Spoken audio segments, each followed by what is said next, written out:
Bible literature ministry అనుదిన ధ్యానములు April 20 అంశము తగ్గించుకొని జీవిద్దాము. వాక్యము లూకా సువార్త 14వ అధ్యాయము 11వ వచనము. తన్ను తాను హెచ్చించుకొను ప్రతివాడును తగ్గింపబడును, తన్ను తాను తగ్గించుకొనువాడు హెచ్చింపబడును. ప్రభువునందు ప్రియులారా, నేటి వాక్యమును ధ్యానించుకుందాము.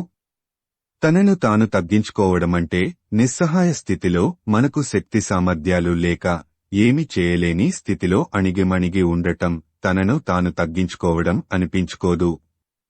మనకంటే పై స్థితిలో ఉన్న మనుష్యుల పట్ల మనం చూపించే వినయ విధేయతలు మనల్ని మనం తగ్గించుకోవడం కాదు. మనం గొప్ప స్థితిలో ఉన్నప్పుడు, మనం ఏమైనా చెయ్యగలిగిన స్థితిలో ఉన్నప్పుడు మన జీవితంలో దేవుని నిర్ణయాలకి చోటివ్వడం తగ్గించుకోవడం అవుతుంది. లూకా 18వ అధ్యాయం 10వ వచనం నుండి 14వ వచనం వరకు ఒక చిన్న సంఘటన చెప్పాడు యేసు ప్రభువు. ఇద్దరు వ్యక్తుల గురించి దేవుడు మనతో మాట్లాడాడు. ఒకరు పరిసయ్యుడు, ఇంకొకరు సుంకరి. ఈ ఇద్దరు వ్యక్తులు మనందరిలో ఉంటారు. అయితే పరిసయ్యులు ఎక్కువ మంది ఉంటారు. పరిసయ్యుడు ప్రార్థన చేస్తూ, దేవా, నేను చోరులను, అన్యాయస్థులను, వ్యభిచారులునైన ఇతర మనుష్యుల వలెనైనను ఈ సుంకర వలెనైనను ఉండనందుకు నీకు కృతజ్ఞతాస్తుతులు చెల్లించున్నాను. వారమునకు 2 మారులు ఉపవాసము చేయుచు నా సంపాదన అంతటిలో 10వ వంతు చెల్లించుచున్నానని తనలో తాను ప్రార్థించుచుండెను. అలాగే సుంకరి కూడా ప్రార్థన చేస్తూ దూరముగా నిలుచుండి ఆకాశము వైపు కన్నులెత్తుటకైనను ధైర్యము చాలక రొమ్ము కొట్టుకొనుచు, దేవా, పాపినైన నన్ను కరుణించుమని పలికెను. ఇప్పుడు చెప్పండి, మనలో ఉన్నది పరిసయ్యుడా, సుంకరా? పరిసయ్యుడిలా మనం చేసే పనులను బట్టి మనకి మనం గొప్పతనం ఆపాదించుకుంటూ ఇతరుల కంటే మనమే గొప్పవారమని అనుకోవడం వలన మనకి తగ్గించుకునే గుణం రాదు. నిజానికి ఈ సన్నివేశంలో తగ్గించుకొని ఉండవలసినది పరిసయ్యుడు. ఎందుకంటే అతడు చేసిన ప్రార్థనలో తన గురించి అన్ని గొప్ప విషయాలే చెప్తున్నాడు తప్ప తన పాపాన్ని అంగీకరించడం లేదు. ఈ భూమి మీద పుట్టిన ఏ మనిషి పాపము చేయకుండా ఉండలేడు.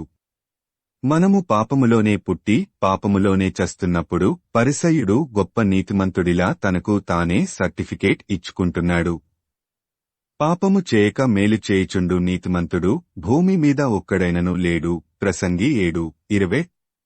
మన నీతి మనల్ని మనం హెచ్చించుకునే స్థితికి తీసుకెళ్లకూడదు. మనం సుంకరిలా జీవించాలి. మనం పాపులమైనప్పటికీ దేవుని ఉచిత కృప వల్లనే జీవించగలుగుతున్నామనే భావన మనలో ఉంటే సాధ్యమైనంతవరకు మనకి మనం తగ్గించుకుని జీవించే మనసు వస్తుంది. మన ప్రాణమునకు మూలము దేవుడే అన్న సత్యాన్ని గ్రహించగలిగితే గర్వము అనే బంధకము నుండి మనకు విడుదల కలిగి తగ్గించుకునే హృదయము వస్తుంది.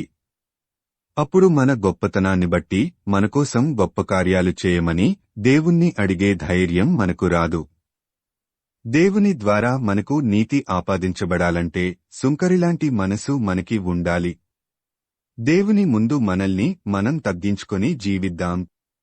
ఒకవేళ నీ మనసు పరిసయ్యుని మనసులా ఉంటే సుంకరిలాంటి మనసు దయచేయమని దేవుణ్ణి వేడుకో.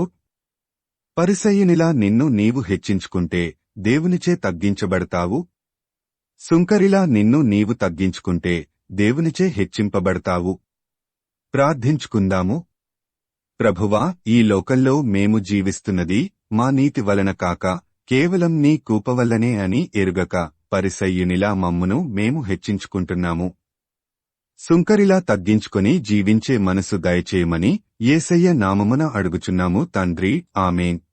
ప్రభువునందు ప్రియులారా, మార్కు సువార్త 16వ అధ్యాయము 15వ వచనములో మీరు సర్వలోకమునకు వెళ్లి సర్వసృష్టికి సువార్త ప్రకటించుడి అని యేసు ప్రభువు చెప్పాడు.